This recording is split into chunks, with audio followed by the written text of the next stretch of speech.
Bueno, pues buenas noches para todos. Es realmente un gusto para mí y en representación del Colegio Colombiano de Hemodinamia e Intervencionismo Cardiovascular, presentar la noche de hoy en este webinar al doctor Juan Manuel Senior.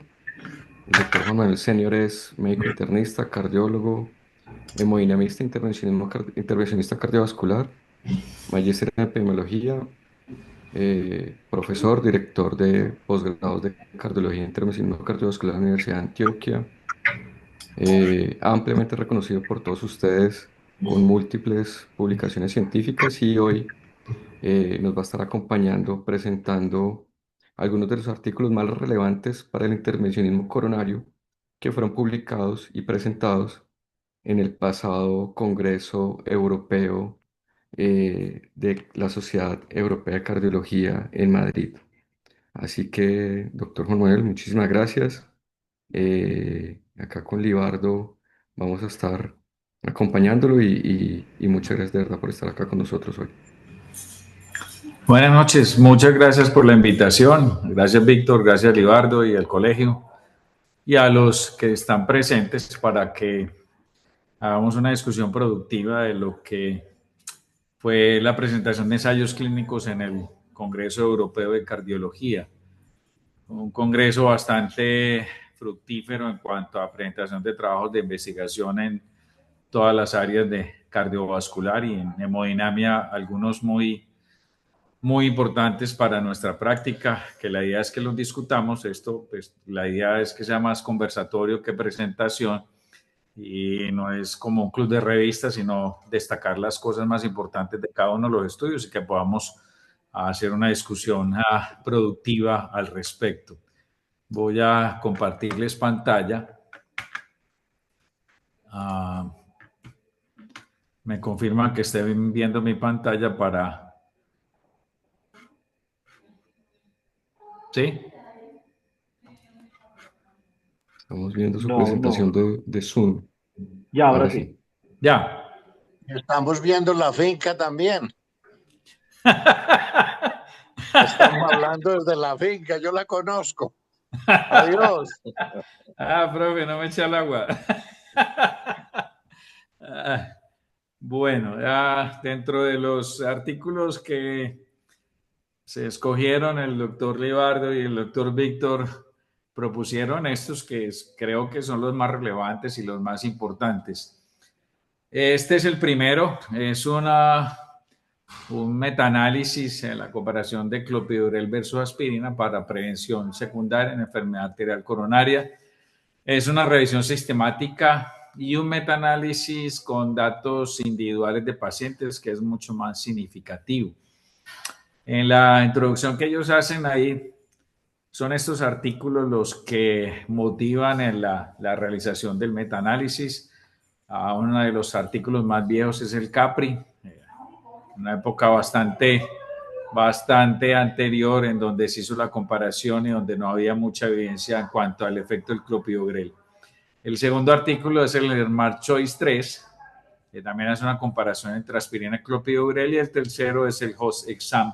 Y eso es como la motivación de por qué debería hacerse una comparación para prevención secundaria entre clopidogrel y aspirina. Y ellos mencionan ahí también la evidencia de la aspirina en el largo plazo como prevención secundaria, que tiene mucho más evidencia en síndromes coronarios agudos que enfermedad coronaria crónica. Mencionan el estudio clásico, que es una metaanálisis del BMJ, donde se muestra la evidencia que tiene la aspirina, pero que el porcentaje de pacientes que tienen síndrome coronario crónico no es muy alto. Entonces, esta comparación trata de mirar en los estudios más importantes y algunos de los más recientes, cuál es el efecto del clopidogrel con respecto a la aspirina, y si deberíamos reconsiderar hacer prevención secundaria con clopidogrel en lugar de la aspirina.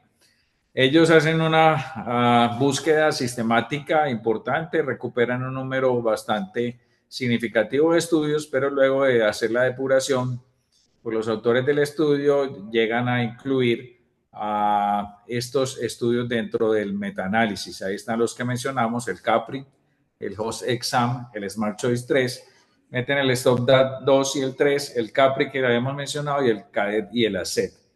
Ustedes ven en las columnas de la izquierda el número de eventos que se tiene y el número de pacientes incluido. Entonces, tenemos que los que tienen más peso, entre ellos es el CAPRI, tiene un peso bastante importante en el metaanálisis, casi el 40%. El resto tienen un número mucho menor, pero tienen una carga en desenlaces importante. Los dos primeros estudios son estudios mucho más pequeños, tienen intervalos de confianza mucho más grandes. Cuando hacen el resumen en un modelo de efectos aleatorios, ellos encuentran 929 eventos de 35.614 pacientes y 1.062 eventos de 14.475 pacientes. Entonces, hay una muy buena representación en estos estudios de lo que es la comparación de las dos intervenciones, clopidogrel versus aspirina. El estimativo de resumen es de 0.86, el intervalo de confianza no alcanza el 1 hasta 0.95 y la P es una P de 0.0040. Entonces, tenemos una muy buena evidencia en lo que es el análisis de la eficacia primaria, en lo que ellos llaman el MACE, ¿sí? Que ahí está determinado cuáles son los desenlaces que ellos tuvieron en cuenta para hacer la comparación.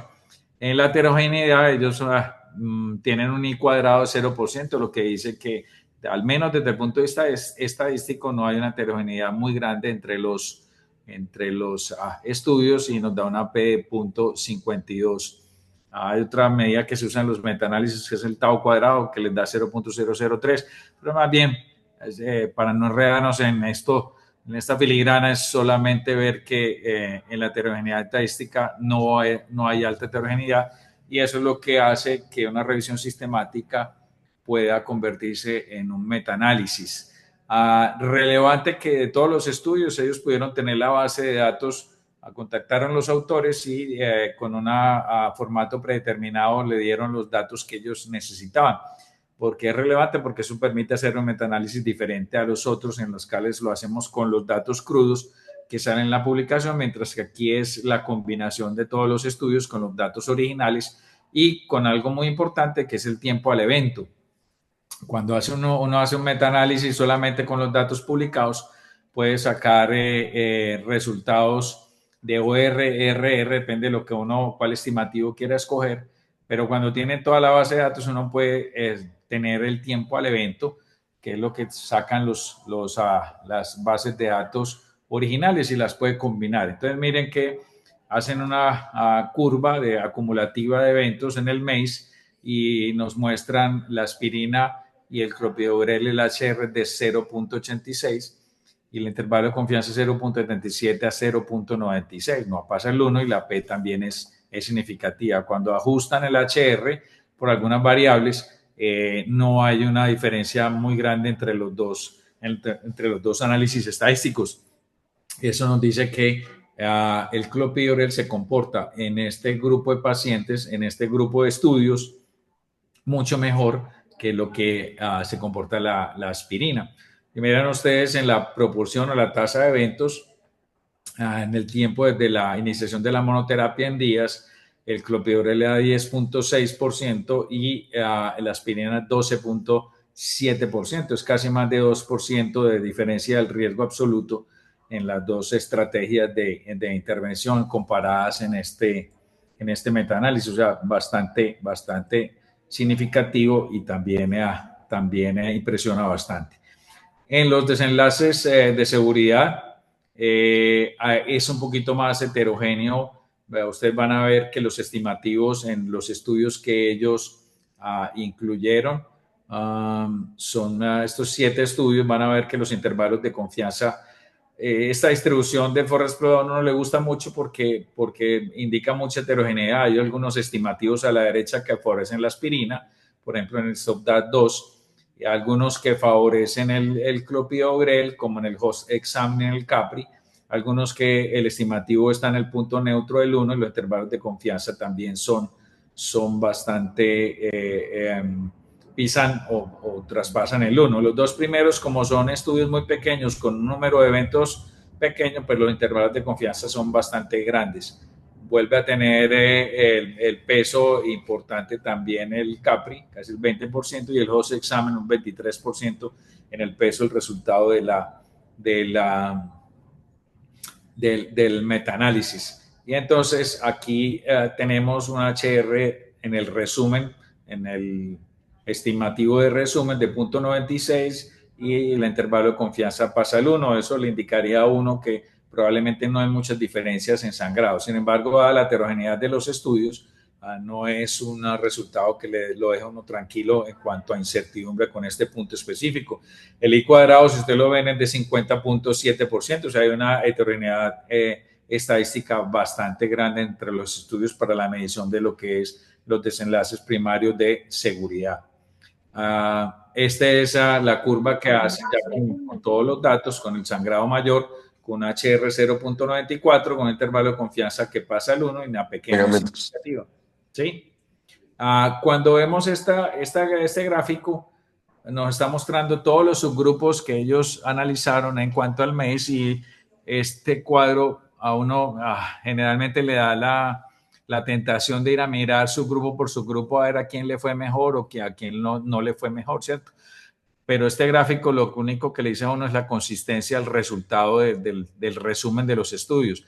Todos están los estimativos a la izquierda que favorecen el clopidogrel, y eso es lo que dice uno, que por lo menos en lo que midieron es consistente, coherente todos los resultados. Si uno se va a ver a la P, esta P que muestran en análisis de subgrupo es una P de interacción, y muestra si ese subgrupo tiene alguna relevancia o no. Esa P de interacción en esta análisis o resumen de subgrupo, lo único que le dice a uno es que puede generar una hipótesis si uno encuentra en algún subgrupo que le va mejor que al otro, ¿cierto? Por ejemplo, si los fumadores o no fumadores, diabéticos o no diabéticos, y si uno revisa todas las P, pues no hay P significativa, o sea, no hay interacción importante por subgrupos, pero sí hay una consistencia importante en cuanto al resultado del metaanálisis.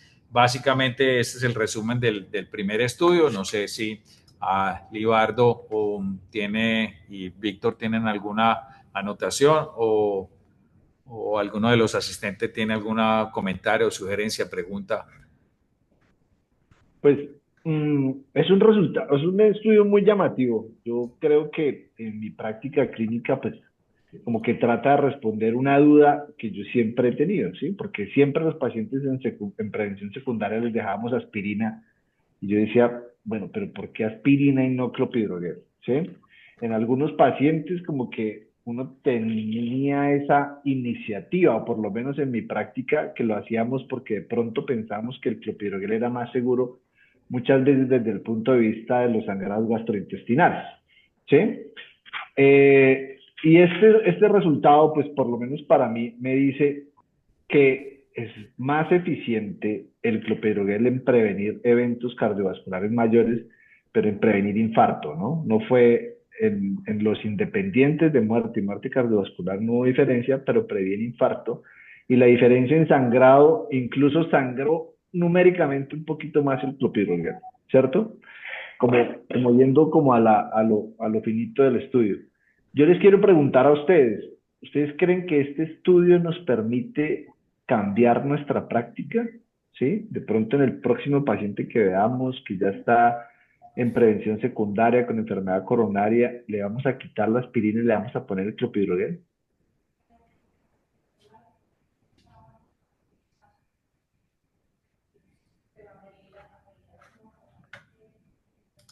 ¿Aló? ¿Me escucharon? Sí, Libardo. Sí, la idea es si alguien del auditorio o de los presentes acá en el webinar quiera quiera responder a esa pregunta o quiera hacer algún otro comentario para que sea, pues, como le decía el doctor Senior al inicio, participativo entre todos. Pues yo después de presentar el estudio diría que sí, eso venimos hablando con los residentes nuestros de por qué no hemos hecho el cambio, si el estudio más viejo, el Capri, que en su momento no lo tuvimos como muy en cuenta, aunque mostraba diferencias, estos dos últimos estudios más recientes demuestran que sí hay una diferencia en prevención secundaria con clopidogrel versus que con aspirina. Yo diría que este metaanálisis de pronto lo que hace es que nos aclara en realidad si deberíamos cambiarlo o no. Y yo creo que deberíamos cambiar la conducta en prevención secundaria, pasarnos a clopidogrel.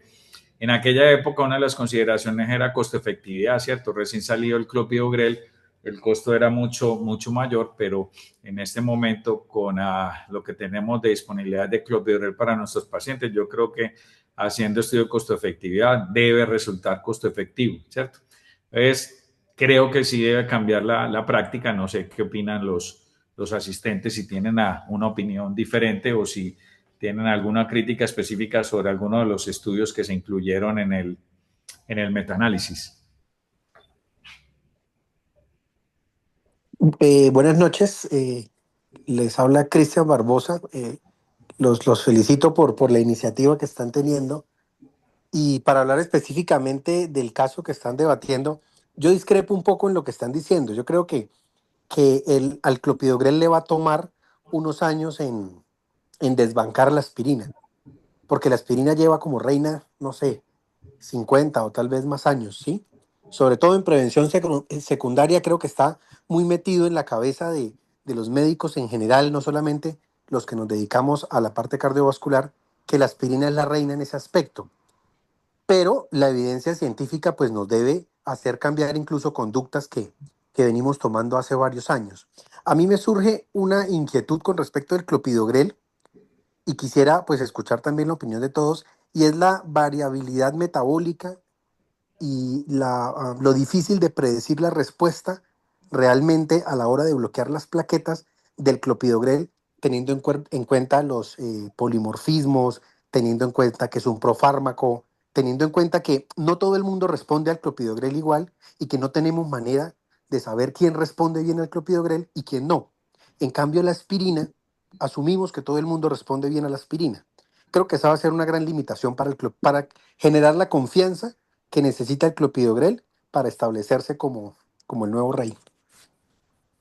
Digamos que como para invitar a ampliar un poco la discusión y con los comentarios que hace el doctor Barbosa, eh, digamos que creo que uno sí estaría tentado a cambiar o a dejar con este metaanálisis en prevención secundaria en pacientes con enfermedad coronaria establecida con clopidogrel porque es uno de, de todos los metaanálisis, los más robustos, los que más solidez desde el punto de vista metodológico dan, son los metaanálisis de datos individuales, de volver a analizar toda la información que tienen. Y esto pues tiene una ventaja grandísima con respecto a todo lo que se ha hecho. Sin embargo, también tendríamos que mirar a detalle la población que se incluyó acá, ¿sí? Y siempre nos limita un poco para hacer más contundente esta respuesta, esta recomendación, es que, como en muchos estudios, la representación de población latinoamericana no hay, porque en ninguno de los estudios previos, CAPRI y todos los otros, se incluyó. Y si uno mira en el grupo de pacientes, en las características demográficas de estos, pues población latinoamericana no hay, luego le quitaría un poco o restaría un poco de validez externa para este análisis. De Yo acuerdo, Digamos, quisiera, doctor. digamos que queda como la incertidumbre allí. Creo que alguien más había, bueno, acá se invita a toda la discusión, entonces los dejo para que Un el que comentario quiera levanta la chiquitico mano y seguimos. con respecto a lo de si el paciente es respondedor o no respondedor. No sé si me corrigen, pero la evidencia ha mostrado que muchas veces esos pacientes que son respondedores y no son respondedores, muchas veces eso no se manifiesta en desenlaces clínicos. Y yo creo que la muestra que tiene este metaanálisis es grandísima, que yo creo que puede eh, sobrepasar, digamos, lo que pueda significar un estudio de estos de resistencia o no del clopidogrel. Yo pienso que ahí en esos 14.000 y pico pacientes pueden haber pacientes resistentes y no resistentes y vamos a ver finalmente eso, que existiendo pacientes que son respondedores y no respondedores, va a tener un comportamiento mejor que la aspirina en prevención secundaria y es lo que nos mostró el doctor Senior. El diagrama de Bosque muestra que es muy consistente en todos los análisis estadísticos los resultados a favor de clopidogrel. ¿Puedo dar una opinión? Por supuesto. Bienvenidos, esa es la idea. Adelante. Les habla Jorge Pacheco, yo soy hemodinamista del Hospital de Villavicencio. Yo, con base en experiencias que he tenido, yo desde hace más o menos 2 años vengo sugiriéndole a los pacientes que continúen el clopidogrel incluso después del año de la angioplastia. Y la primera experiencia que tuve con la aspirina fue cuando era residente de cardiología, que tuve una paciente en ese momento que era residente. Tuve una paciente con una fibrilación auricular y cuando era oportuno se podía elegir entre aspirina y anticoagulante. Y con la aspirina, la dejé a la señora porque tenía chatsuno, dejé con aspirina y la señora me hizo una hemorragia digestiva masiva y se murió de hemorragia digestiva. Entonces, desde entonces le tuve mucho respeto a la aspirina. Y en la práctica de hemodinamia ya he tenido varios pacientes con trombosis aguda del stent y los pacientes, incluso cuando era estudiante de cardiología, tuve pacientes con trombosis aguda del stent después de que se le suspendía el clopidogrel. De hecho, había uno que se había suspendido una semana antes, hizo trombosis aguda, llegó, se hizo la angioplastia, pero ya llegó muy tarde y se murió el paciente. Entonces, desde entonces vengo así con esa precaución de que no hay que continuar el clopidogrel, sobre todo en las angioplastias, pues que eran con stent de tecnología vieja, que tardaban un poco más en endotelizar. Y en la práctica ya actual he tenido muchos pacientes que llegan con trombosis aguda del stent, estén ya implantados hace más de 2 años y que ya no venían tomando clopidogrel. En cambio, los pacientes que siguen tomando clopidogrel llegaban con restenosis y llegaban con angina, angina estable o infarto sin elevación del ST. Entonces, a raíz de eso, le propuse a los colegas cardiólogos de acá de Villavicencio continuar el tratamiento con clopidogrel en los pacientes post-angioplastia, sobre todo en las angioplastias complejas, cuando tienen obstrucciones tipo C o cuando son bifurcaciones o stents de doble stent o dicucras, no sé, cualquiera de esas que son un poco más, pienso yo desde poca evidencia que son más trombogénicos. Y he utilizado eso y lo vengo practicando con los compañeros, pero pues todavía no tenemos los resultados a largo plazo del qué pasa. Ya con este estudio me parece que podría ser que sea más a favor de darle clopidogrel y pensaría yo, con respecto a lo que dice el doctor Barbosa, pensaría yo que si el paciente evoluciona un año sin trombosis aguda del stent con aspirina y clopidogrel, es muy probable que con clopidogrel solo después del año no vaya a ser tampoco trombosis aguda y sea un buen respondedor, más allá de que también es cierto lo que dice el doctor Libardo, de que son 14.000 pacientes o más que no tuviste, a pesar del polimorfismo y la genética, dio a favor de clopidogrel. Entonces, yo les plantearía que en los pacientes post-angioplastia sí continuar el clopidogrel en vez de aspirina para siempre o hasta que haya una contraindicación mayor. De hecho, eso es lo que les coloco yo en el informe a los pacientes y lo estamos haciendo con los cardiólogos de acá. No sé qué opinan ustedes y tal vez cambie mi práctica de acuerdo a sus opiniones. Yo quisiera agregar un poquito más a la discusión y preguntarles, eh, ¿qué piensan ustedes de la premisa de que la aspirina puede llegar a desaparecer del tratamiento de la enfermedad coronaria, puesto que cada vez salen más estudios de terapia acortada, incluso un mes, 3 meses, en terapias como ustedes lo están mencionando en prevención secundaria? Eh, ¿Creen ustedes que en algún momento pudiéramos llegar a tener con la mejoría, pues obviamente las tecnologías de los stents, monoterapias con inhibidores de P2Y12 y, y pues descalando de manera guiada o incluso no guiada? también hay metaanálisis al respecto que favorecen el acortamiento de la terapia. No sé ustedes si creen que en algún momento puede llegar a desaparecer la aspirina del manejo de esta enfermedad. No, doctor Creo, hay unos par de estudios que van a tratar algo de ese tema en particular para dejarlo ahí, téngalo ahí en el tintero.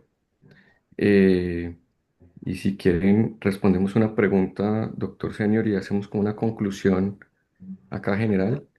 En el chat, el doctor Jorge Largo pregunta, ¿algún perfil de paciente para seguir considerando ASA como primera elección en este escenario de pacientes? Me imagino yo que es la pregunta. En este escenario probablemente no. Si tenemos en cuenta el resultado del metaanálisis, uno diría, en general, la idea o la sugerencia del metaanálisis es reemplazar clopidogrel para prevención secundaria. A quienes aspirina habría que mirar específicamente quién tiene problemas con el clopidogrel porque sea una cosa específica.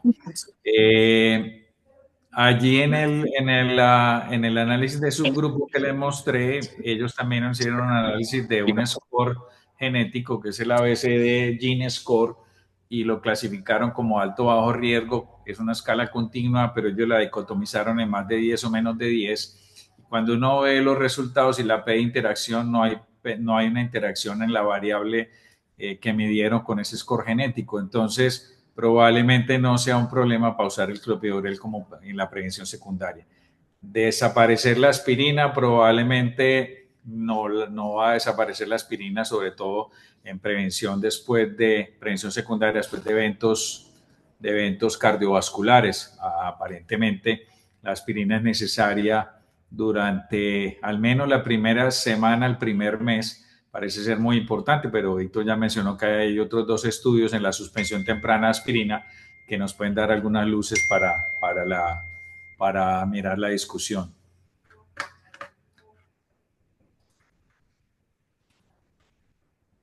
Yo creo que deberemos continuar con el siguiente estudio, Doc. Listo, perfecto.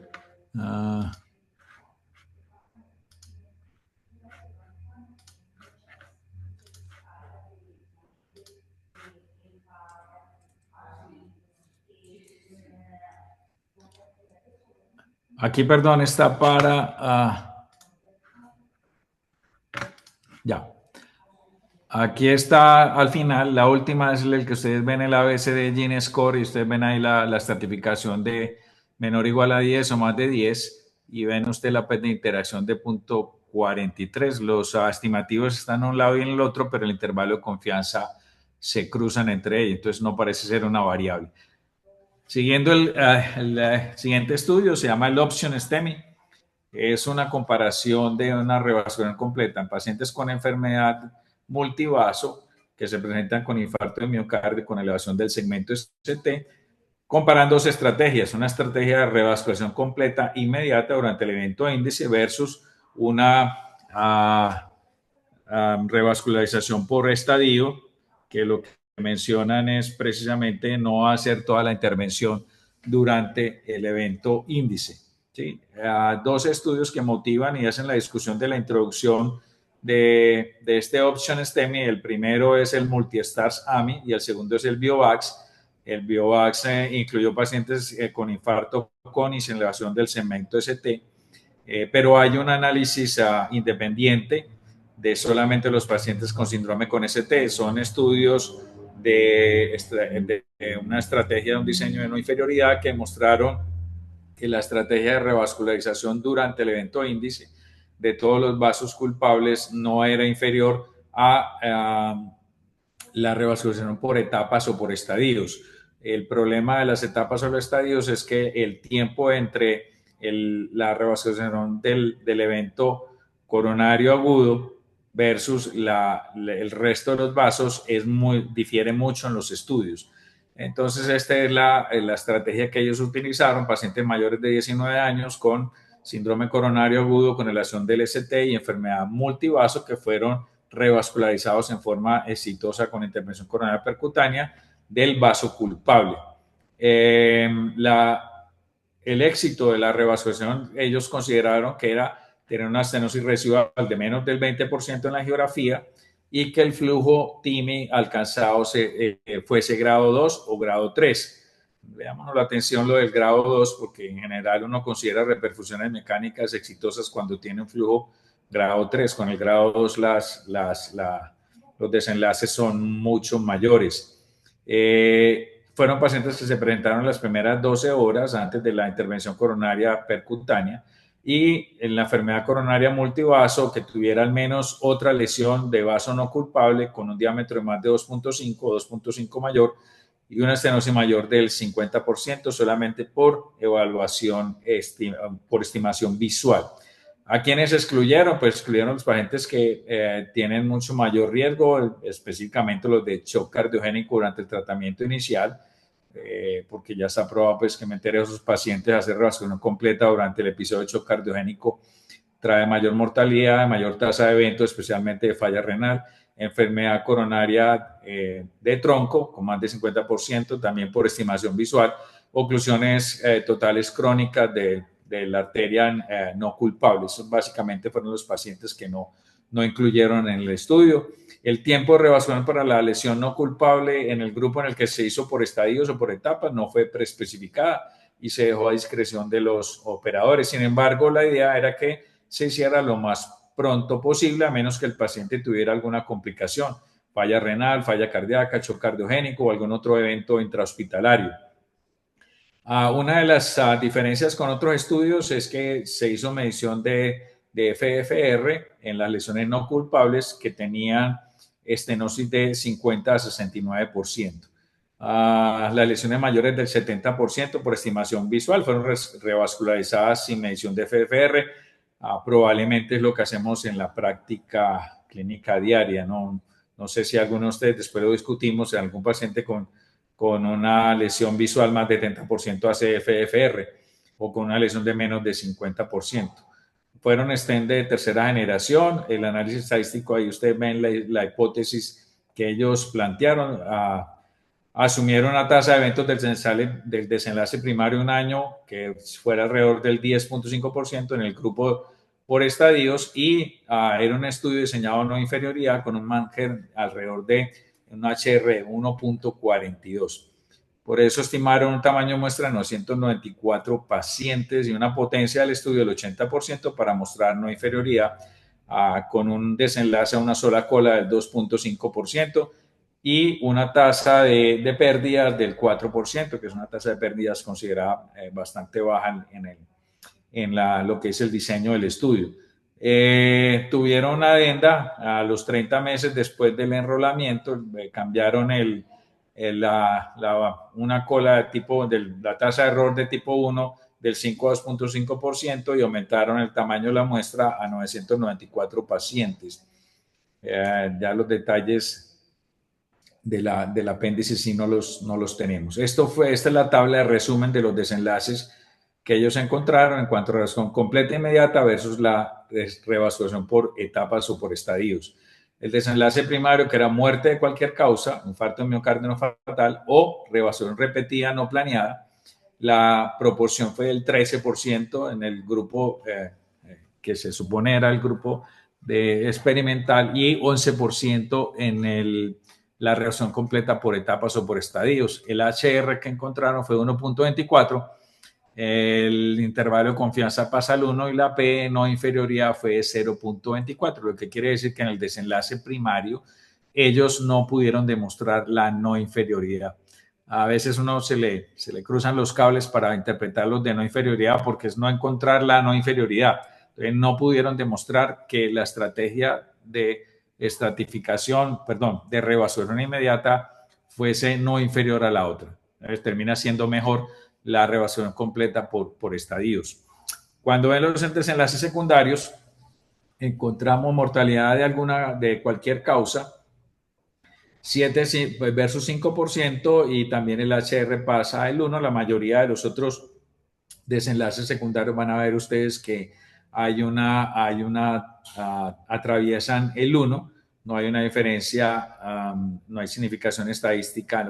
Muerte de cualquier causa, muerte de causa no cardíaca, la revasculación del vaso culpable, son datos como muy similares entre los dos grupos. A uno se le antojaría que de pronto pensar en que fueran estrategias muy similares, pero planteada con diseño de no inferioridad demuestra que no se pudo demostrar no inferioridad de la reversión completa inmediata, a diferencia de los dos primeros estudios que motivaron la realización de en la introducción, en la discusión que les mostré, el Multistars y el BioVax.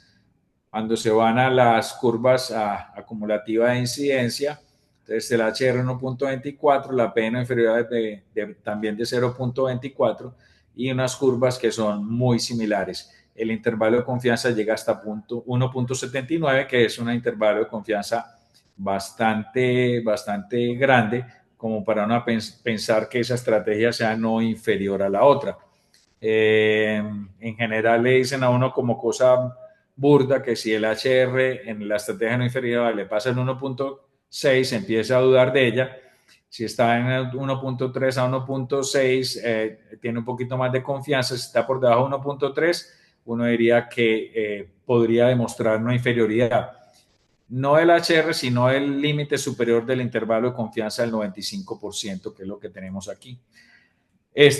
Análisis de subgrupos del desenlace primario por algunas variables de edad, sexo, diabetes, clase Killit. Si ustedes ven, casi todos los estimativos están a la derecha, excepto el primero en la edad de menos de 65 años, pero los intervalos de confianza se solapan, entonces uno diría que tiene una consistencia al resultado del estudio que favorece la reversión completa por estadios y no durante en forma inmediata.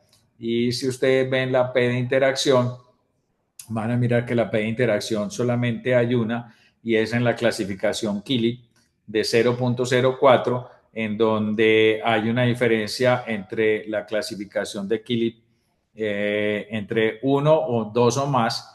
Hay una diferencia, eso podría generar una hipótesis, aunque ellos lo discuten dentro de la discusión, qué es lo que pasa. Uno de los criterios de exclusión era choque cardiogénico, pero tienen un porcentaje de pacientes que casi era del 30% que tienen una clasificación de Killit 2 o mayor. Entonces, no solamente eran los pacientes en choque cardiogénico, sino los pacientes que tienen un Killit más avanzado, el 2 y el 3, que tienen una relación con la intervención de no hacerlo en forma inmediata. Miren ustedes que en ese HR es de 1.79, 1.05 a 3.05 y tenemos la evidencia previa de los estudios previos, el más importante, el Culprit Shock, donde dicen, vea, solamente métase con el primer vaso y mire después cómo hace la reacción de los otros vasos. Esto básicamente nos recuerda a ese estudio y nos dice que este grupo de pacientes no se va a beneficiar de eso, y en general el estudio lo que muestra es que no hay un beneficio de que uno haga revascularización completa dentro de la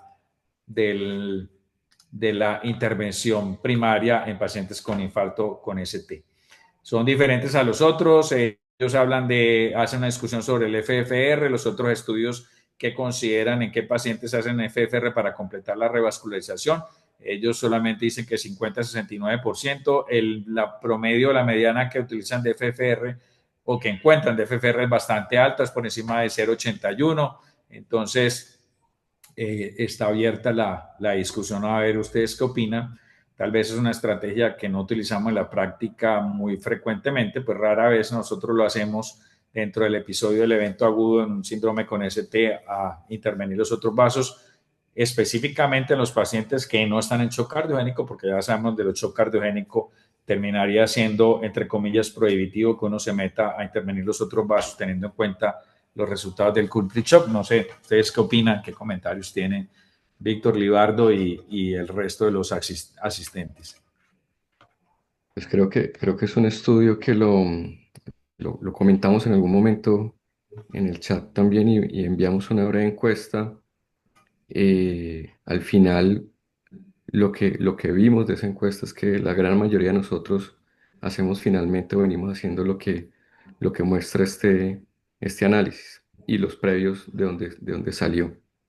No obstante, pues la no lograrse la no inferioridad por superar el límite superior del intervalo de confianza con el cual se había calculado el ensayo, pero digamos que nos refuerza, como usted dice, doctor, lo que venimos haciendo en la práctica y en la gran mayoría de centros de nuestro país.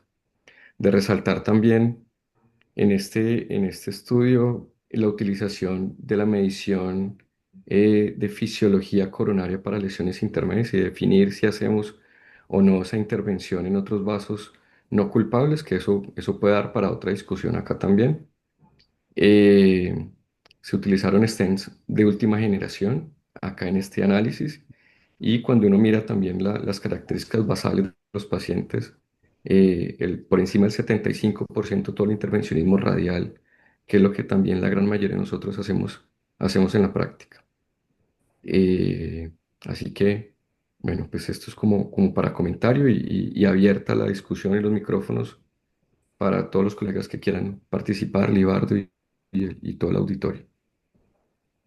Sí, este estudio, pues, yo creo que, pues, a mí me aclara el panorama nuevamente porque, digamos que mi práctica es muy similar a lo que se hace en el estudio. Digamos que nosotros, yo por lo menos hago el vaso culpable, independiente del estado hemodinámico que esté el paciente. O sea, si esté muy estable, el segundo tiempo se lo hago en 48 horas, usualmente. Esto me permite, pues, desde algún punto de vista, volver a evaluar el vaso que se intervino, mirar cómo está, que no tenga protrusión de placa, que no haya quedado una lesión residual sin cubrir, y después optimizar el resultado de la revascularización completa. Yo pienso que hay unos puntos que me parecen importantes, pues, del estudio. Si nosotros miramos, pues, son pacientes que tienen una enfermedad no muy compleja, ¿no? Los síntax en promedio de esos pacientes era de 19, que pues son cintas que digamos que nos permiten, digamos, plantear la posibilidad de hacer una intervención y una revascularización completa en dos entradas en la misma hospitalización. Puede ser muy diferente un paciente que tenga un syntax mucho más alto. Podemos llegar a hacer una derecha sencilla, pero al otro lado podemos tener una enfermedad de tres vasos, tronco, una bifurcación, y pues eso daría pie a evaluar otras estrategias de tratamiento, ¿sí? Que incluso podrían incluir una rehospitalización quirúrgica en un segundo tiempo tardío, que puede ser un mes o 3 meses.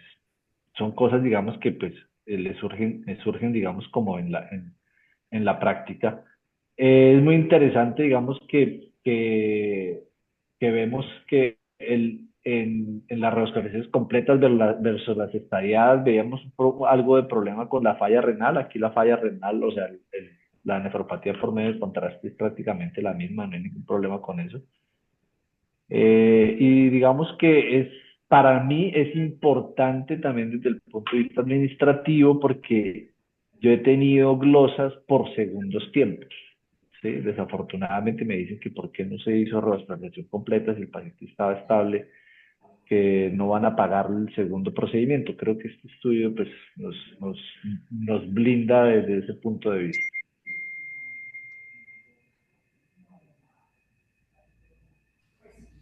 Yo quisiera preguntarles qué opinión les merece el hecho de realizar fisiología coronaria en el contexto de un evento coronario agudo. Hay, digamos, estudios que han demostrado cambios temporales en ese contexto, mm, y han encontrado que el FFR puede llegar a sobreestimarse hasta en un 11%.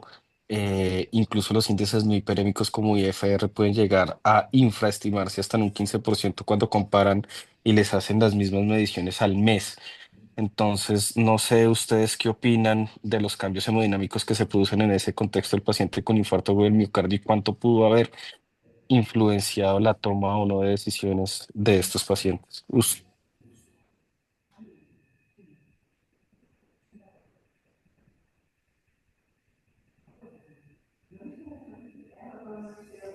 ¿Alguien quiere responder?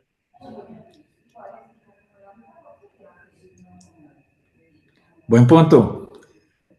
Buen punto para tener en cuenta porque el FFR no está hecho para los eventos agudos, ¿cierto? Probablemente su mayor beneficio ha sido en la reacción completa en el vaso no culpable. Y eso es lo que han mostrado los otros estudios que lo han hecho con FFR. Es más para cuando usted hace el estadiaje de la segunda lesión y sobre todo en pacientes con enfermedad multivaso para mirar si usted interviene o no. Aquí lo utilizaron para lesiones intermedias para definir si sí o si no, pero no está hecho para el evento coronario agudo y los cambios que hay en el agudo pueden cambiar precisamente los resultados de la fisiología. Sí. Podría cambiar, sí, pero cambiar a favor del estadiaje y no de la reacción en el puro evento agudo, ¿cierto? La práctica usual es que usted revasculariza el vaso culpable y deja el resto quieto. El problema de las glosas, hay que explicarlo muy bien, pero después de uno tanto explicarlo, los auditores van entendiendo que esto no se puede hacer en un solo tiempo. Entonces, a veces en algunas contrataciones con las IPS tratan de meter que entonces la angiografía coronaria de la segunda intervención no la pagan. Entonces, la pregunta que uno le va a hacer al auditor es esa. Entonces, ¿usted cree que nosotros hacemos una intervención en seco? No hacemos angiografía coronaria y solamente vamos con la imagen que obtuvimos previa a hacer una intervención. Entonces, son las discusiones que se dan en la práctica. Afortunadamente, a medida que uno va convenciendo de lo que hace y que lo que hace es lo que tiene evidencia científica, pues van entrando como en el punto que saben que sí, hay que hacerlo así. ¿En cuánto tiempo hace uno la segunda intervención? Nosotros normalmente la hacemos 48 a 72 horas después, pero algunos de estos estudios la hacen 24 horas después sin ningún problema. No parece ser la misma estrategia cuando se deja para 4 a 6 semanas que el paciente se va y vuelva. Parece que la estrategia no es tan buena y debería hacerse durante la misma hospitalización. Y en cuanto al comentario del multivaso con revasculación quirúrgica, pues cuando uno abre la DA, murió la revasculación quirúrgica, Ok. ¿cierto? Si usted abre la DA, se acabó. Ahí el resto que le toque, hermano, mete a lo percutáneo. Si usted le abrió una derecha, una circunfleja, bueno, listo, le quedó la descendente anterior y le quedó el puente mamario, que es lo que hace la diferencia entre el resultado de los cirujanos con nosotros. El puente mamario nos gana de lejos la carrera, pero si abrimos la DA, el resto va percutáneo. Y depende del tipo de lesiones que tenga, ¿cierto? Si uno abre una derecha, tiene una lesión muy puntual, focal de una descendente anterior, pues están las dos opciones. En general preferimos o nosotros preferimos una intervención percutánea, el paciente a las 24 horas está en la casa después del segundo tiempo, ¿cierto? La cirugía hay que pensar en que ya revascularizamos un vaso, en que el paciente va a tener que irse para tener aspirina y un inhibidor de P2Y12 por un tiempo y concilie con el cirujano entre las 6 semanas y los 3 meses cuando sería completar su revascularización miocárdica, ¿cierto? No sé qué Sí. opinas. Ahí Sí, dale. una cosita, en la discusión del artículo hacen referencia al FFR, ¿sí? Dicen que en el análisis de los pacientes que se les hizo FFR y no FFR, los desenlaces fueron mejores en el grupo que se le hizo FFR, pero que no se puede, digamos, como sobre extrapolar eso a la práctica porque la mayoría de las lesiones no culpables que se trataron eran por encima de 70. Sí, o sea, no se trataron lesiones intermedias que serían las que se les debería hacer FFR y mencionan claramente que en la fase aguda de un infarto las guías dicen que no se debe utilizar FFR. Está ahí en la parte del artículo. Así es, en la discusión lo tienen y todo lo que hay, todos los cambios inflamatorios que hay, lo que ya hemos dicho, pues toda la limitación que tienen las evaluaciones funcionales en un evento agudo como este. El doctor Dalos en el chat nos pregunta precisamente sobre el tema, ¿qué opinión tienen de realizar IBUS en vez de FFR para definir intervención de las otras lesiones? Supongo yo que en lesiones intermedias, seguramente lo que nos está preguntando el doctor, ¿qué hacen ustedes? Y bueno, de los que nos acompañan acá en este webinar, ¿qué hacen ustedes diferente?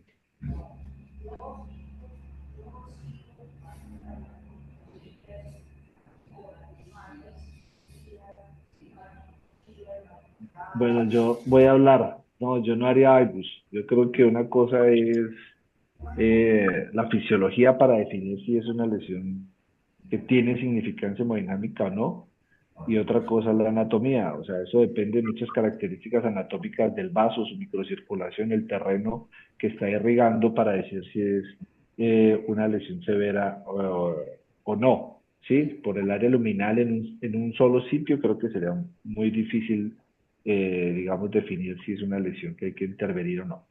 Eh, Creo que no lo haría basado en eso y creo que en la fase aguda, en una lesión culpable no lo haría. Tal vez en algunos infartos agudos sí uso el ultrasonido para optimizar el resultado en el vaso culpable y ya, ¿sí? Pero creo que nunca lo he usado para definir la intervención de un vaso no culpable en el escenario de un infarto agudo.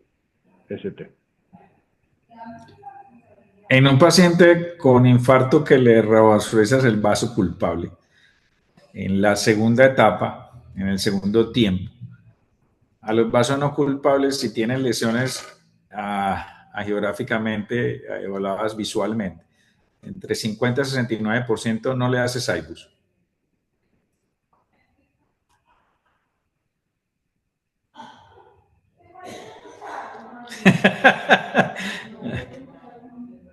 No, digamos que eso depende, ¿sí? O sea, depende de la lesión.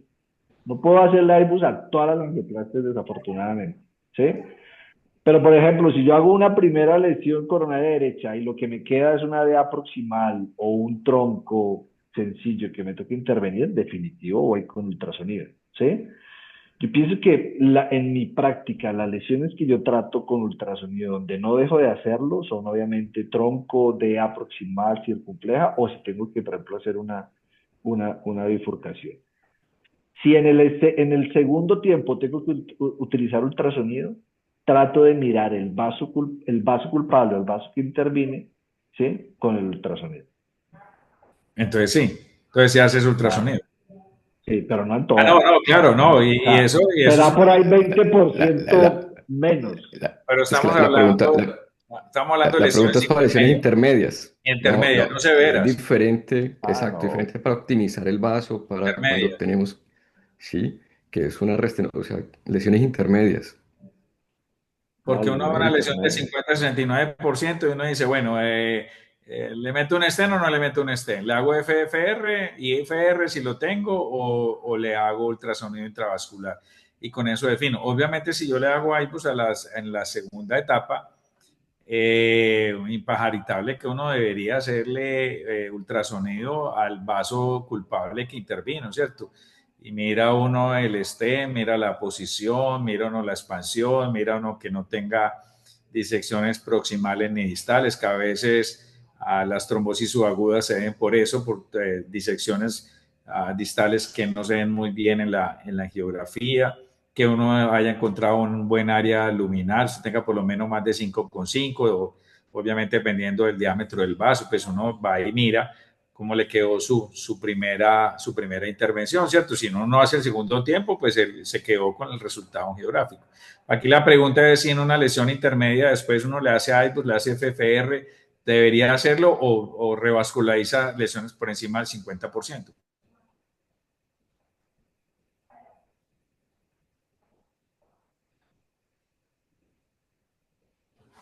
¿O qué No, opinan? yo usualmente lesiones severas, ¿sí? De Si veras, voy a definir una lesión intermedia, la dejas quieta. trato de definirla o con fisiología. Yo no le hago ultrasonido, fisiología o la dejo quieta. Nosotros generalmente hacemos más ultrasonido que fisiología. Ah, nos gustan las dos cosas, pero es más difícil desde el punto de vista logístico de aprobaciones que nos aprueban FFR que nos aprueben ultrasonido. No sé si a usted le pasa lo mismo, pero a mí los FFR es difícil que me los aprueben y a veces los glosan y uno tiene que justificarlos. En cambio, un ultrasonido casi. El doctor Hanna está que se Buenas habla. noches. ¿Qué tal? ¿Cómo Estábamos, están? ¿Cómo va todo? estábamos esperando Interesante, Juan los Manuel. aportes del Me, doctor me, Hanna. me conecté un poquito tarde ahí, escuchando ahí, lo felicito a todos de ahí, pero sí me picaba la lengua ahora por hablar ahora que están hablando de iBook y de FFR y todo eso. Eh, Dale. una de las cosas que tenemos que pensar es que nosotros en Colombia, si nos aprueban lo que tú estabas comentando, si nos aprueban el iBus, no nos aprueban el FFR. Y si nos aprueban el FFR, no nos aprueban el iBus. Muy difícilmente, al menos de que sea una prepagada o algo así, que podamos nosotros trabajar con uno de estos dos dispositivos, ¿sí me entiendes? Yo creo y estoy de acuerdo con Libardo en parte que el FFR es de gran utilidad, sobre todo para estas lesiones intermedias, y que yo siempre he dicho, si quiero tratar la lesión, le hago IBU, si quiero diferir la lesión, le hacemos FFR. Definitivamente, esos son más o menos los escenarios. Disculpen que les comente y sea tan franco, pero eso más o menos de lo que vemos, más o menos. Como hemodinamistas tenemos un reflejo oculoestenótico muy, muy alto y muchas veces dejamos de pensar como cardiólogo y no pensamos como cardiólogo, como clínico, sino que nos dejamos llevar más que todo por la parte intervencionista. Sin embargo, cuando uno escoge el IBUS, como comentó Libardo, sobre todo en lesiones que yo pienso que van a ser complejas, me va a ayudar no solamente a definir si la lesión es severa, si es importante, sino que además me va a tomar decisión, me va a ayudar a tomar decisión en cuanto al diámetro de stent, a la longitud del stent, sobre todo cuando estoy cerca del tronco de la coronaria izquierda, si es una lesión ostial, si esa lesión no se me extiende casi hasta el tronco o hasta el ostium de la descendente anterior, si no compromete una bifurcación, si la lesión es larga, si es diámetros pequeños, o si es una oclusión total crónica, son los aspectos que me haría tomar una decisión para escoger definitivamente el ultrasonido intracoronario.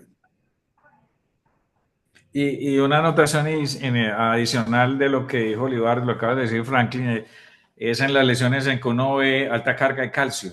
A ver si tenemos que modificar placa o no tenemos que modificar placa. Sería como lo otro en que uno preferiría hacer el ultrasonido. Exactamente, totalmente. Todo lo que tenga que ver con lesiones complejas. Yo les quiero hacer una pregunta y quiero ponerle picante un poquito. Agregar a todo lo de infarto agudo de miocardio que estás tratando. Infarto agudo de miocardio, tratarlo con balón recubierto de droga. Esa es una... Hay los italianos, el grupo de Colombo y Cortés están trabajando y llevan algunos estudios que están ahí andando. Y alemanes, Bruno Scheller, que es el tipo que es Sí, padre del balón recubierto ahora mismo, y tienen muy buenos trabajos, son trabajos observacionales de ahí, y han tenido unos buenos resultados de ahí. Obviamente no hay estudios sí, todavía, pero es, es algo Sí, que creo que se va a venir. yo los voy a dejar que exacto, ellos sigan haciendo sus están estudios dándole, pero, y cuando perdón, tengan una Libar. conclusión, miro qué hago. ¿Qué? Perdón, Libardo, no te entendimos. Y yo voy a dejar que los alemanes y los italianos sigan haciendo estudios y luego miro qué hago. Yo diría que esperaría que los alemanes y los italianos hagan un ensayo clínico para que nos muestren Eh, si eso sirve o no sirve, ¿cierto? De acuerdo, no, de yo, acuerdo. sí, completamente. Yo pienso que, o sea, el balón medicado, o sea, en el infarto agudo hay que abrir el vaso, ¿sí? Y tiene que quedar bien abierto, ¿sí? Sí, yo he tenido casos que con el balón convencional abro un vaso, queda bien y tiene enfermedad de tres vasos, quedó con un flujo TIMI 3, no quedó disecado, chao, que espere y se vaya a cirugía, ¿cierto? Lo he tenido. Si yo estoy abriendo el vaso y no me queda bien con la angioplastia, cuando tromboaspiro, toma tu stent, porque yo no quiero que este paciente se tape más tarde, que me llamen al otro día que es que volvió a hacer dolor y pase y lo encuentre con la arteria tapada. ¿Sí? Yo creo que el balón medicado en agudo no ofrece nada, ¿sí? Porque el medicamento es para que la inflamación no restenose la angioplastia, ¿sí? Entonces, creo que habría que buscarle el nicho del balón medicado en infarto agudo, ¿sí? Yo con esa premisa, no sé si estoy equivocado, no le vería cabida, ¿sí? Porque yo para qué le pongo un medicamento al balón yo si no le voy a poner el stent. Si me hago entender, la urgencia ahí es que el vaso quede abierto y quede bien, el flujo tiene y que eso no se va a tapar en las siguientes horas o días. ¿Sí?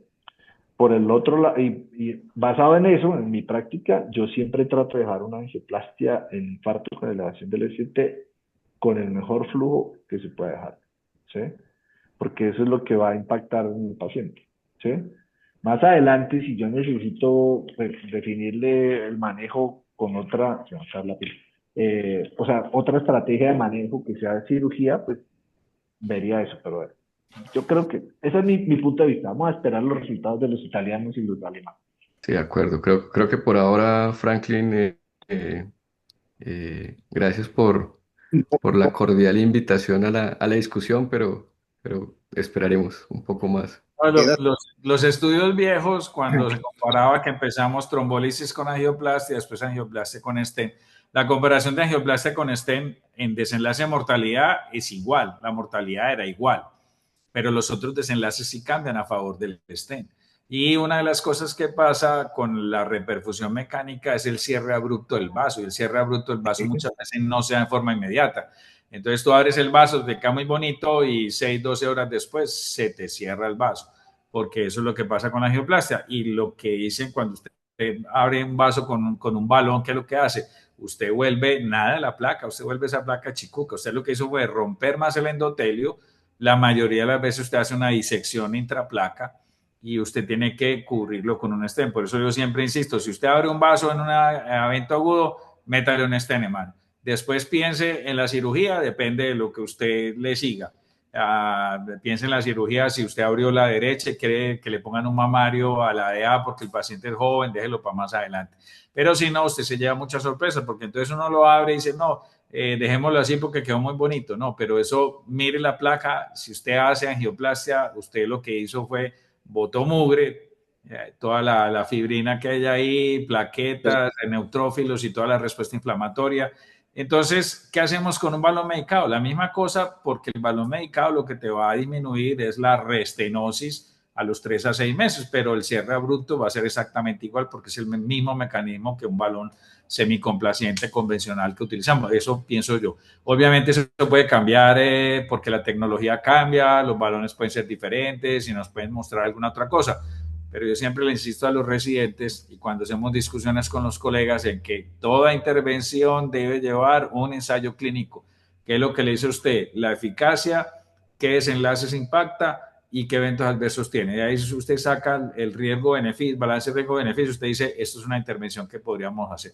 Si son estudios observacionales de corte y les está yendo bien, eso generó una hipótesis que podría utilizarse.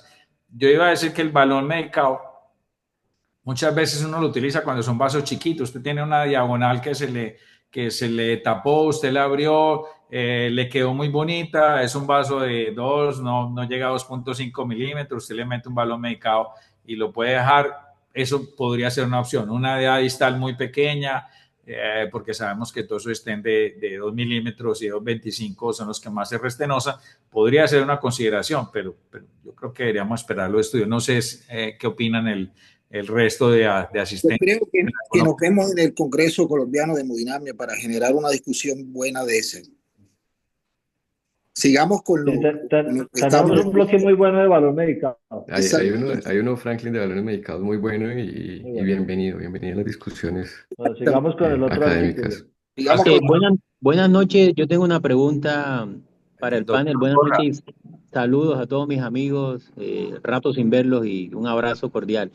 Una pregunta, en infartos sin elevación del ST, en donde se nos presentan pacientes con indicación, bueno, contienen syntax bueno y los vamos a intervenir, donde no es fácil identificar el vaso culpable. Mi primera pregunta es, ¿cómo hacen ustedes para determinar el vaso culpable cuando no es fácil hacerlo? Uno. Y dos, si las decisiones que vamos a tomar con estos pacientes de revascularización por estadios son extrapolables con estos estudios en donde se han estudiado pacientes con elevación del ST. ¿Qué opinan ustedes o cuál es su concepto?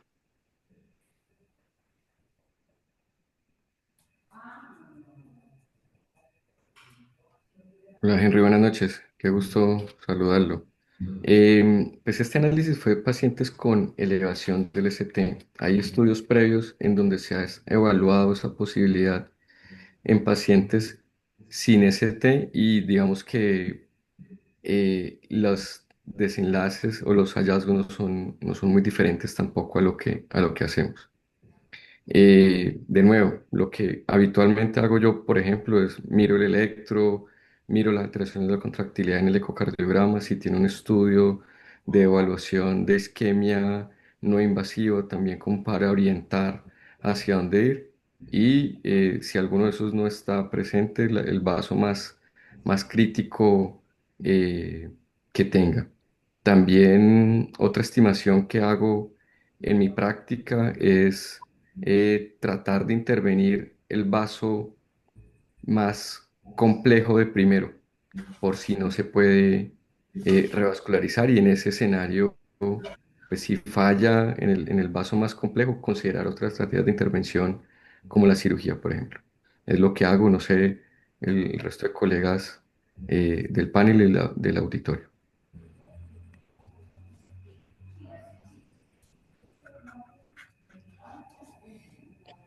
Buenas noches, Jaime Cabrales. Bueno.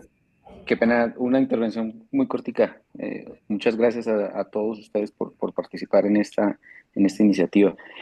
Simplemente creo que es recalcar eso que acaba de decir Víctor, cuando no tenemos identificado, es decir, todos los vasos son severos, es muy importante iniciar por el vaso en el que uno crea que tiene la mayor posibilidad de fallar, porque si uno falla en ese paciente, tiene una alternativa de revascularización quirúrgica. En algunas oportunidades empezar por los vasos más sencillos y dejar para el final el vaso más complejo, lo que va a garantizar es que el paciente pueda terminar con una revascularización incompleta y con unos resultados clínicos a mediano y a largo plazo que pueden ser inferiores. Entonces yo creo que ese mensaje de empezar por el vaso más complejo cuando uno no está seguro es fundamental para lograr una revascularización óptima.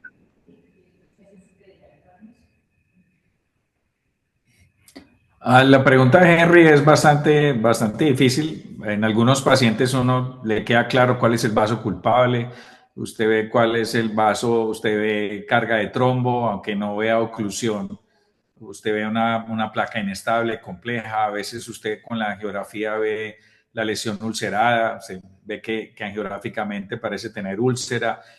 Muchas de esas cosas le dan a uno la idea de cuál es el vaso culpable, ¿cierto?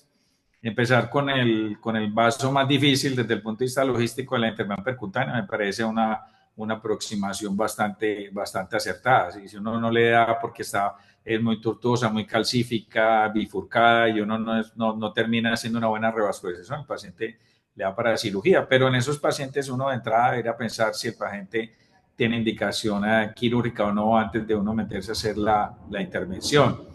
Recuerdo dos estudios, uno viejo que se llama el SMILE, que demostró que en síndrome de SIN-ST usted puede hacer las cosas en un solo tiempo y que inclusive eso da resultados mejores que hacerlo estadificado, muy diferente al paciente con ST. Y uno reciente que aparece en JAMA, no sé si todavía, si ya está pues en la revista impresa, pero online aparece como el 31 de agosto, es el SLIM también y utilizan también FFR, guiado por FFR y les va mejor en la intervención inmediata guiada por FFR en pacientes con síndrome sin ST, no en los con ST, que era la discusión que se planteaba. No sé si alguno de Sí, los asistentes tiene otra opinión. Alibardo. tenía el mismo comentario, estaba buscando cuál era el nombre del estudio, pero es el SMILE, el que dice el doctor. Y pues o sea, yo creo que hay que individualizar los pacientes. A veces tenemos pacientes que nos dicen es infarto sin elevación del ST y uno va y mira y es un paciente con un infarto transmural, que tiene un buen trombo, que incluso ya está la arteria abierta. No sé si les pasa en su práctica. ¿Sí? Sí. Y digo, este lo catalogaron como infarto sin elevación del ST, pero muy probablemente era una circunfleja, se le escapó las derivaciones posteriores y ahí está una arteria grande marginal o una circunfleja distal tapada, y pienso yo que ese puede ser el mismo escenario que un infarto con elevación del ST. Uno trata ese vaso, puede tener fenómeno de no reflujo, y pues yo pienso que ahí es donde vale la pena hacer la revascularización completa estadiada. ¿Sí? Obviamente hay que justificarlo muy bien, pero el SMILE, que fue un estudio de infarto sin elevación del ST, dice que en ese escenario de un paciente estable uno puede revascularizarlo completo. ¿Sí? Y a veces yo lo hago en mi práctica. Si yo veo que es un vaso que no se tapó completo, que de pronto el infarto no es transmural, que no es muy grande, que hago la angioplastia del vaso que yo creo que es el culpable y estuvo bien, y las otras lesiones no son tan complejas y no tengo un no reflujo muy severo en el vaso culpable, yo en algunas ocasiones voy y hago el resto.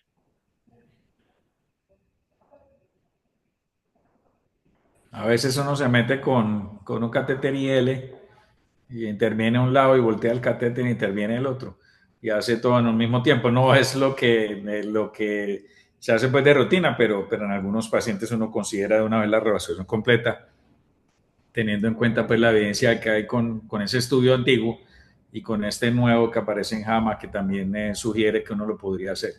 No sé qué El mono opinan. lo, Sí. ¿qué opina el mono que lo saca con 8 stent? Ah, el mono anda por ahí. ¿Estás en dónde anda? No, no, acá, no, no.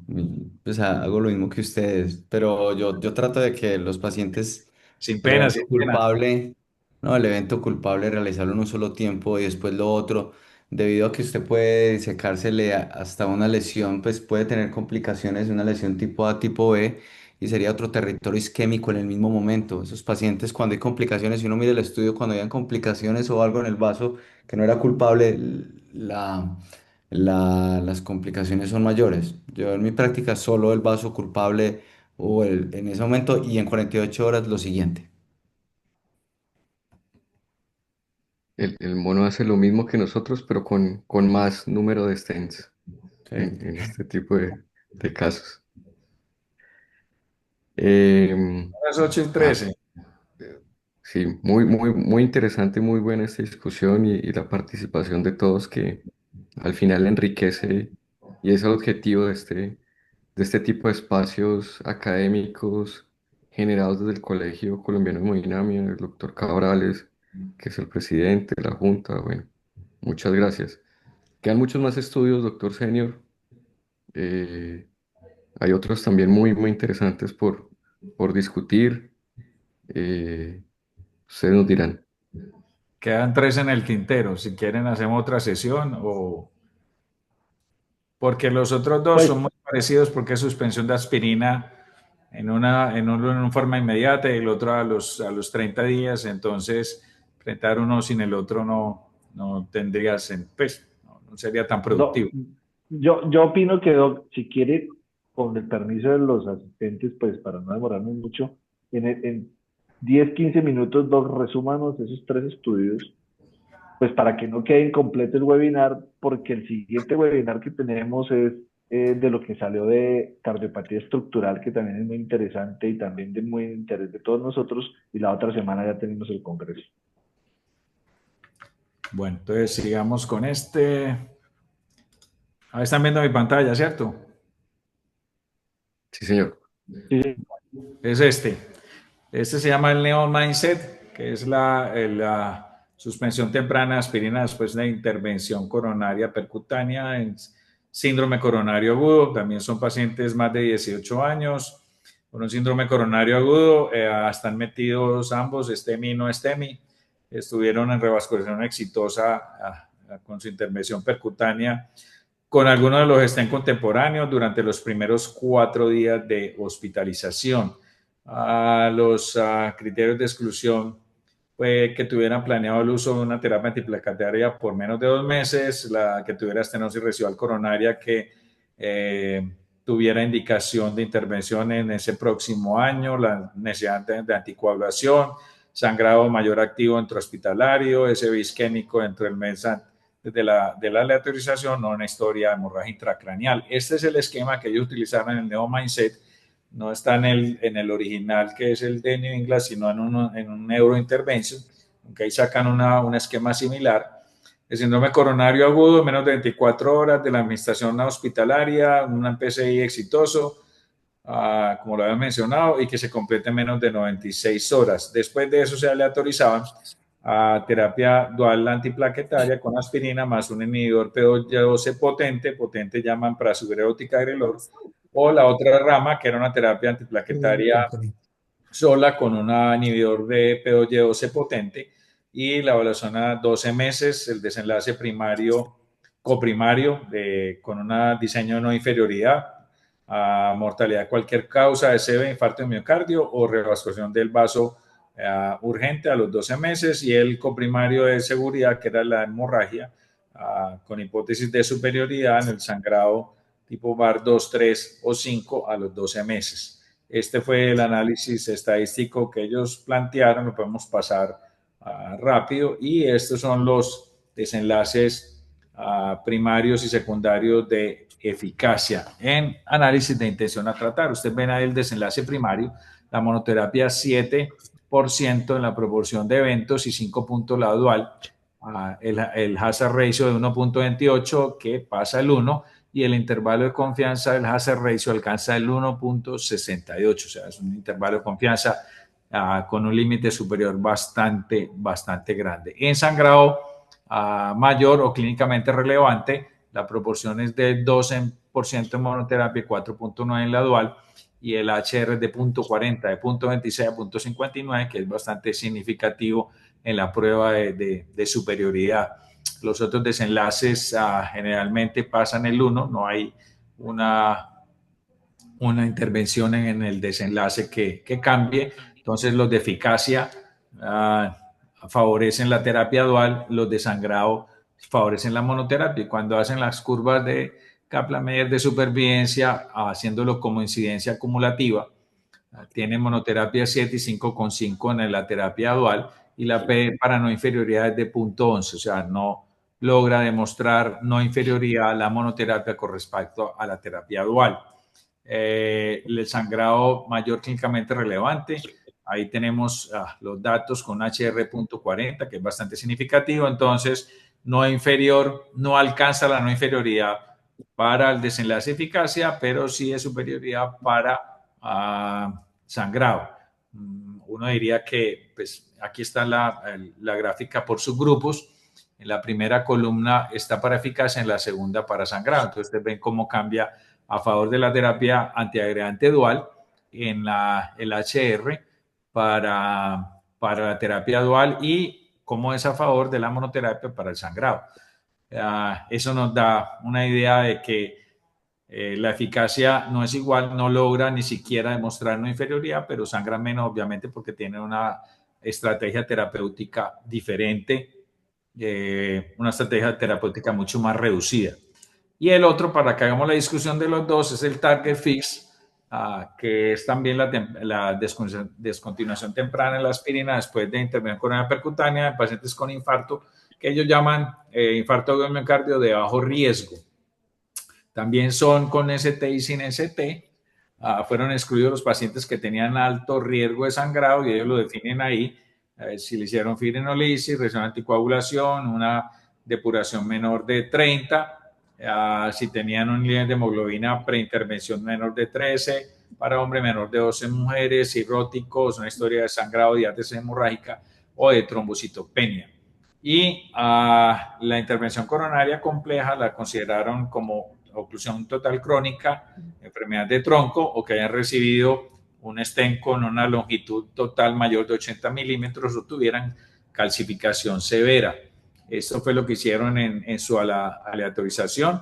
Los pacientes que estuvieran libres de eventos isquémicos fueron asignados de forma aleatoria 1-1 a la terapia con la transición de P2Y12 en monoterapia, o continuar con la terapia dual por 11 meses adicionales. O sea, residían 30 días y luego 11 meses era donde se hacía la aleatorización para asignarse a monoterapia o a terapia dual. Es una terapia de desescalar el tratamiento.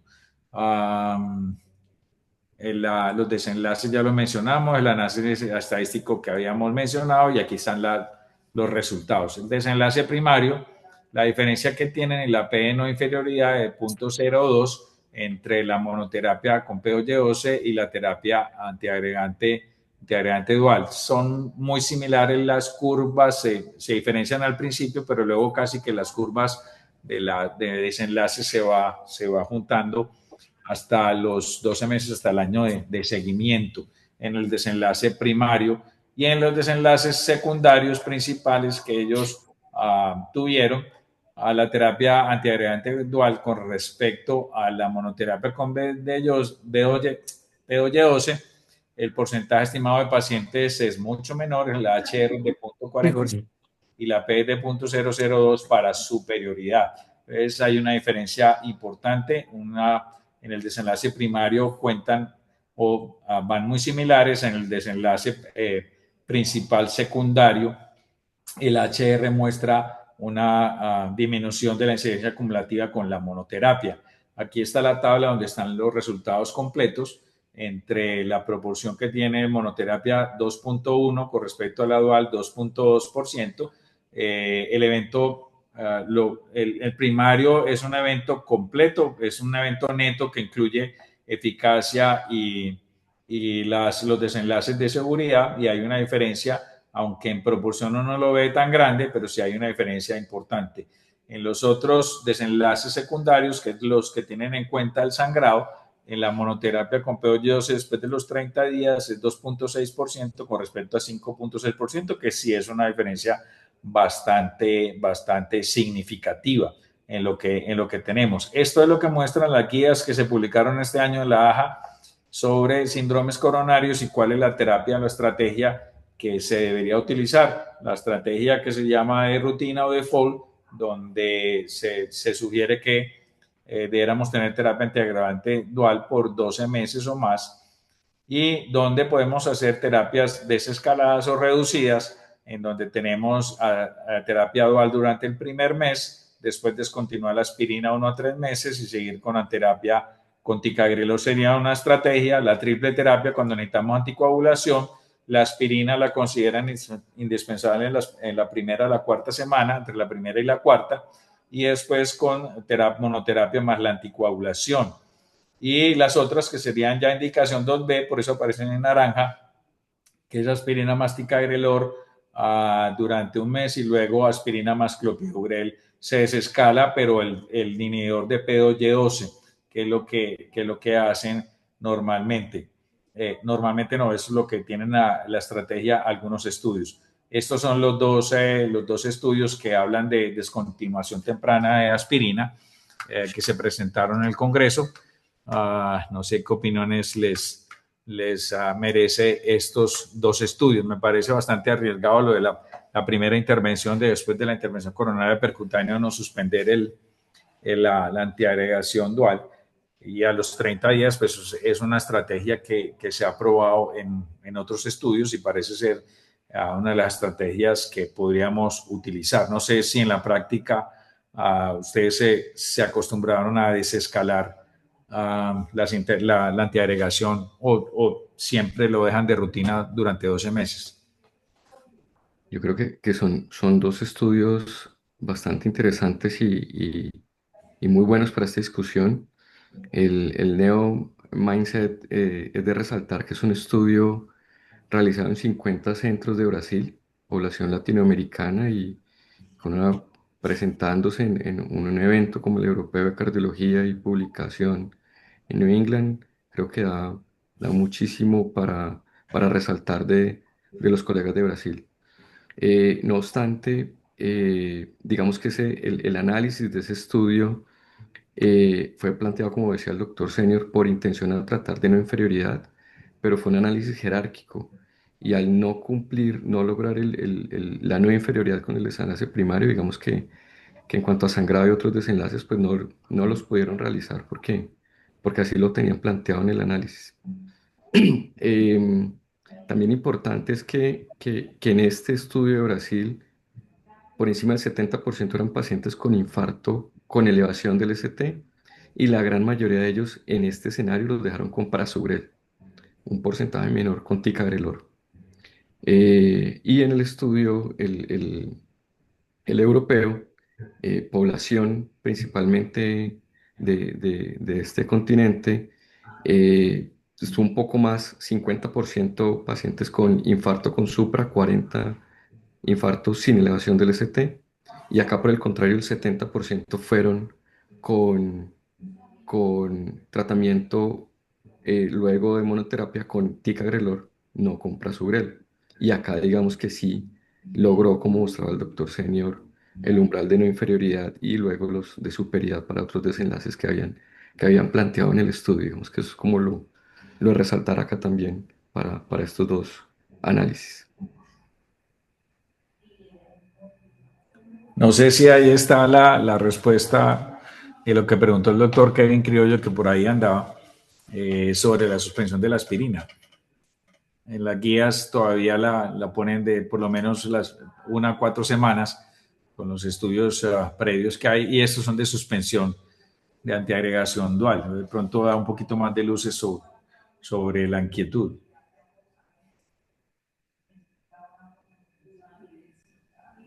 Sí, no, de acuerdo, precisamente con base en los dos estudios, por eso les preguntaba, porque cada vez la tendencia es a cortar la terapia, incluso con el Neo Mindset atreverse a hacerlo de manera casi que inmediata.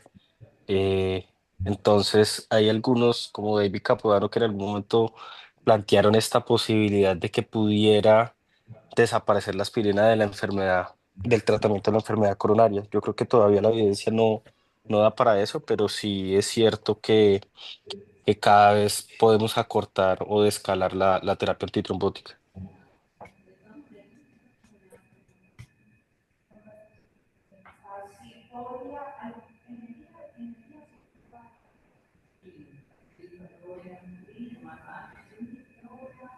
Yo pienso que este estudio, pues digamos que nos deja, pues como las características, porque el doctor Senior lo mencionó, que eran infartos no complicados, ¿sí?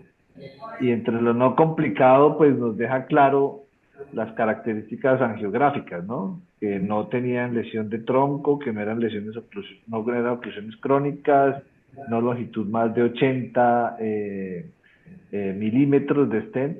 Pues, digamos que eso pues le deja a uno una pista en qué pacientes podría utilizar esa estrategia de monoterapia. En ese estudio, por ejemplo, no hacen referencia, no sé si yo no lo vi, pero no hay referencia, por ejemplo, al uso de imagen intravascular, ¿sí? Eh, que, por ejemplo, podría ser algo que le da a uno garantía de que la angioplastia quedó bien hecha, ¿sí? Pero digamos que son pues estrategias y características operacionales que uno las puede aplicar para el momento de decidir si uno puede llevar a un paciente a una monoterapia definitivamente después del mes. Yo creo que antes del mes es muy arriesgado tomar esa estrategia farmacológica con la evidencia que hay. Yo creo que todavía no estamos en capacidad de hacerlo. Y lo otro es que este estudio, el 70% eran con TICA, ¿no? Que suponemos es un poco más fuerte que el clopidogrel. De acuerdo. Aunque en el análisis por subgrupos ellos no mencionan ni siquiera el clopis, aparecen solamente prazo y tic, y ninguno de los dos. De hecho, el intervalo de confianza con ticagrelor es aún más amplio. Es que el estudio, el Neo Mindset fue solamente con prasugrel y ticagrelor, pero la gran mayoría del estudio de Brasil fue con prasugrel.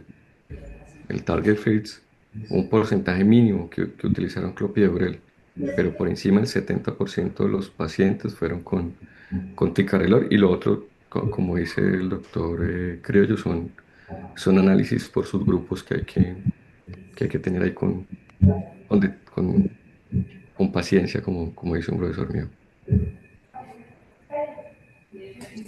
Doctor Senio, y una pregunta, ¿qué opinión le merece, pues, como cuando usted ya mira o desglosa los outcomes secundarios, pues que obviamente no hay como una diferencia significativa entre la muerte por causas cardiovasculares o muerte por cualquier causa, e incluso una tendencia a la reducción, aunque el número es muy bajo de muerte súbita? Es decir, los resultados estuvieron arrastrados principalmente por revascularización urgente y trombosis definitiva, evidentemente en ese periodo temprano donde hay mayor riesgo trombótico, pero que eso no se traduce pues como en un aumento de la mortalidad. ¿Qué opinión tiene ustedes? Sí, sí, lo que pasa es que mirar desenlaces después de un combinado, los individuales que tenemos, un número bajo de eventos. De la comparación siempre nos va a dar que el intervalo de confianza siempre se va a ampliar y no nos da significación estadística. Entonces, sí es importante mirar qué es lo que arrastra en realidad el estimativo cuando uno hace o cuando uno analiza desenlaces combinados, pero cuando usted los desglosa va a tener ese problema y el problema es tamaño de muestra, más que muestra es número de eventos. A usted se le reduce el número de eventos cuando coge uno de cada uno en individual y esa es la razón por la cual un desenlace combinado nos da significación, pero de ahí para abajo puede que no, ¿cierto? Uno debería coger mortalidad y mirar solamente mortalidad, depende del escenario y de cuál es la tasa de mortalidad para saber cuál es el número de eventos que uno necesitaría. Entonces tendría que hacer estudios o muy grandes o con un seguimiento mucho más largo para uno poder demostrar diferencias. Entonces, por eso cuando uno mira mortalidad, si impactara mortalidad, pues sería ideal, ¿cierto? Pero en general lo que uno mira es que el estimativo esté hacia el mismo lado donde le dio el desenlace primario combinado y que el desenlace primario combinado haya sido muy bien escogido. ¿Qué quiere decir muy bien escogido? Que desde el punto de vista fisiopatológico tengan correlación. A veces se encuentran estudios que le muestran mortalidad de causa cardiovascular, reinfarto y fracción de eyección, o una cosa que no tiene que ver. Esos desenlaces no son adecuados, pues tienen relación fisiopatológica, es lo que uno tiene que mirar. ¿Y cuál de ellos es el que arrastra Santa Rosa. el, Sí. el que arrastra el desenlace? También es lo otro. Uno dice, bueno, lo arrastra a partir de disminución de rehospitalizaciones o de trombosis o de otro desenlace, y eso es algo claro en el análisis de estos estudios. Lo importante, creo yo, uno de los estudios, el estudio brasilero, es un estudio muy arriesgado, ¿cierto? Arriesgarse a uno suspender de entrada y seguir con monoterapia, a pesar de que se utiliza un inhibidor de P2Y12 de alta potencia, es un acercamiento, un algoritmo bastante agresivo. Diría uno que se les fue la mano en suspenderlo tan temprano y de pronto deberían haber tenido un periodo de gracia al menos de la primera semana para después suspenderlo, pero lo arrancaron de una vez y pues no demostró que pueda ser una estrategia no inferior a la dual, o sea, tendría que ser la dual. Y la otra nos dice que a los 30 días uno podría desescalar, que es lo que tenemos la mare magnum de estudios que hay en desescalar, en escalar, en cambiar, en las dosis. Hay un consenso también que es liderado por Capodano, que le muestra a uno cuáles son las estrategias de escalar y desescalar y cuáles de esas podrían tener alguna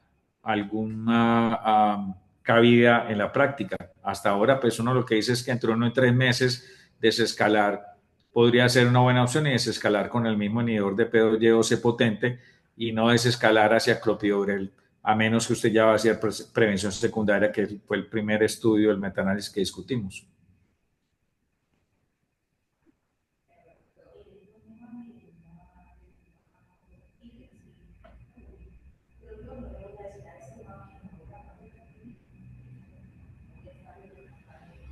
¿Alguien más con algún comentario, alguna observación? Llevamos alrededor de hora y media acá discutiendo estos artículos y bueno, discusiones muy, muy interesantes de todos los aportes, muy enriquecedores y por supuesto la presentación del doctor Senior que nos aclara mucho el panorama. Muy Eh, juiciosos, 30 y pico de conectados a esta hora después de hora y media. Fue una discusión bastante productiva. sí, Sí, muchas cosas interesantes que nos sirven mucho para la práctica, que nos van pues aclarando dudas y muy chévere compartirlas con ustedes, con doctor Senior, con Víctor. Muchas gracias por los comentarios de todos los participantes. Bueno, yo creo que ya sí suficiente ilustración. Doctor Senior, Muchas gracias a todos. colegio, Un abrazo. Junta, Libardo, muchas gracias para todos y ojalá que este sea uno de los primeros de muchos que podamos seguir compartiendo estos espacios con cada vez que hagamos un artículo interesante para ir entre todos fortaleciendo nuestra especialidad. Muchísimas gracias. Bueno, muchas gracias a todos. Nos vemos Buenas próximo noches. webinar y en el Congreso. El Congreso va a estar chévere. Hay un concurso de casos. Si alguien tiene casos, enviarlos para el sábado en la mañana a discutirlos. Va a ser un espacio muy interesante.